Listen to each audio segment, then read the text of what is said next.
உலகெங்கும் வாழும் அன்பு தமிழ் நெஞ்சங்களுக்கு இனிய மாலை வணக்கம். இந்த பதிவு எதற்காக அப்படின்னா ரொம்ப ரொம்ப மிக மிக முக்கியமான பதிவு. எதற்காக அப்படின்னா இந்த சூழலில் இன்னைக்கு தேவையான ஒரு பதிவு என்ன அப்படின்னா, இந்தியாவில் அளவுக்கு அதிகமாக சோளம் இறக்குமதி பண்ண போகிறாங்க. இனிமேட்டு அடுத்தது இந்த சோளம் இறக்குமதி பண்ணுறதுக்கான ஒப்பந்தம் பண்ணியிருக்கிறாங்க அமெரிக்காவோட. இந்த அமெரிக்காவில் வட அமெரிக்காவில் உற்பத்தி ஆகக்கூடிய இந்த சோளம் அந்த நாட்டில் எதற்காக இது பயன்படுத்துகிறாங்க அப்படின்னு சொல்லி கேட்டிங்கன்னா, கால்நடை தீவனமாக பயன்படுத்துகிறாங்க. First point. செகண்ட் பாயிண்ட் என்னன்னு கேட்டிங்கன்னா, பசைகள் தயாரிக்கிறதுக்கு ஒட்டுறதுக்கு இந்த இந்த பொருளை பயன்படுத்துகிறாங்க. இதுக்கு மட்டும்தான் அதிகமாக பயன்படுத்துகிறாங்க. இந்த மக்காச்சோளத்தை நம்ம விரும்பி சாப்பிடக்கூடிய ஸ்டார் ஹோட்டல்லையோ அல்லது ஸ்நாக்ஸாக குழந்தைங்க சாப்பிடக்கூடிய ஸ்வீட் கார்ன் அப்படின்றதா தான் பார்ப்பாங்க.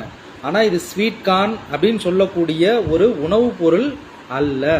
நல்லா தெரிஞ்சுக்கங்க. குழந்தைகள் இதை பார்த்துக்கிட்டு இருக்கீங்கன்னா தயவு செய்து இனிமேட்டு இதை சாப்பிடாதீங்க. காரணம் என்ன அப்படின்னு சொல்லி கேட்டிங்கன்னா, இதுக்குள்ளே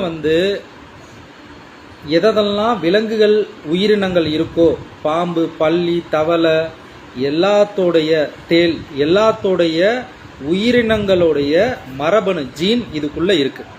ஸோ அந்த ஜீன் உள்ளுக்குள்ளே இருக்கிறத சாப்பிடலாமா? அதை நல்லா புரிஞ்சுக்கங்க. இந்த இந்த ஜீன் இதுக்குள்ளே இருக்குது அப்படின்னா அதே பல்லியை நீங்கள் சாப்பிட்றதுக்கு ஈக்குவல். ஏன் பாம்பு, பல்லி, தவளை இதோட ஜீன் பூரா இதோட ஜீனை தூக்கி இதுக்குள்ளே வச்சு இதை நமக்கு உணவுப் பொருளாக கொடுக்குறாங்க அப்படின்னா, இதை வச்சு ஆராய்ச்சி பண்ணுறாங்க. உலக அளவில் விஞ்ஞானிகள் ஆராய்ச்சி பண்ணுறாங்க. இதற்காக அவங்க நாட்டில் ரட்ஜஸ் யூனிவர்சிட்டி அப்படின்றதுல கலோட்டி அப்படின்றவருடைய ஒரு ஆர்டிக்கல் இருக்குது. நீங்கள் கிறிஸ்ப் CRISP-CAS9 அப்படின்னு ஒரு கூகுள்லேயே அடித்து பாருங்கள். இதை பற்றி ஃபுல் ஆர்டிக்கல் வரும். நாங்கள் சொல்லலை, அவர்களே சொல்லியிருக்காங்க, அவங்க நாட்டிலே சொல்லியிருக்காங்க. இதுக்குள்ளே என்னென்ன மரபணு தீமைகள் இருக்குது அப்படின்னு. இந்த மரபணு மாற்றப்பட்ட பயிரை நம்ம இறக்குமதி பண்ணுறதுனால நமக்கு என்னென்ன வியாதிகள் வரும் அப்படின்னு சொல்கிறேன். கேளுங்க, நல்லா கேளுங்க. முதல்ல வரக்கூடியது கேன்சர். இன்றைக்கி நம்மளுடைய குழந்தைகளுக்கு கேன்சர் வருதுன்னா ஏற்றுக்குவீங்களா? ஏற்றுக்கொள்ள முடியுமா? நம்ம குடும்பத்தில் நம்மளுடைய ஒரு உயிரினத்திற்கு, மனித உயிரினத்திற்கு கேன்சர் வருதுன்னா ஏற்றுக்கொள்ள முடியுமா? சரின்னு சொல்லி ஏற்றுக்கிறதா இருந்தால் இதை சாப்பிடுங்க.